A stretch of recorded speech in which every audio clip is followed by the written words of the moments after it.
ছবি তুলে রাখবো অবশ্যই। নাম কি? মোহাম্মদ হানিফ।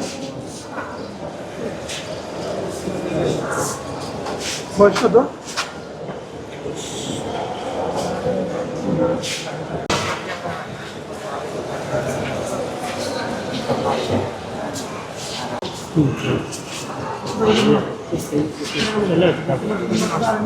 ট্রেন ফেল করছে, বিষয়টা সেরকম না। আমরা যখনই যাদেরকে বিনা টিকিটে পাচ্ছি তাদেরকে আইনানুগভাবে যে রেলওয়ে অ্যাক্ট আছে সেই অনুযায়ী আমরা তাদেরকে জরিমানা করছি, এবং আমাদের টিটি সাহেবরা আছেন, ওনাদেরকে অনেক ক্ষেত্রে যারা উঠে যান তাদেরকে তো আমরা আসলে ওইভাবে বের করে দিতে পারি না, তখন ওনাদেরকে একটা স্ট্যান্ডিং টিকিট যে ন্যায্য ভাড়া যেটা সেটা দিয়ে ছোট্ট একটা জরিমানা সহ তাদেরকে দেওয়া হচ্ছে। কিন্তু ট্রেন ফেল করছে বিষয়টা, তারা কেউ যদি লেটে আসে তারা হয়তো ট্রেন ফেল করছে, কিন্তু টিকিটের কারণে বিষয়টা সেরকম না। কীভাবে আসলে ঢুকছে, অনেক ক্ষেত্রে হয় কি তারা এই মাসিক টিকিট বা এরকম দিয়ে ঢুকেছে, তারপর আমরা এটা চেষ্টা করছি বা অনুসন্ধান করার চেষ্টা করছি কীভাবে ঢুকছে, আর এটা আমরা এখনই গিয়ে নজরদারি ব্যবস্থা নিচ্ছি। Thank you. আপনার নাম আর পদবিটা? Thank you.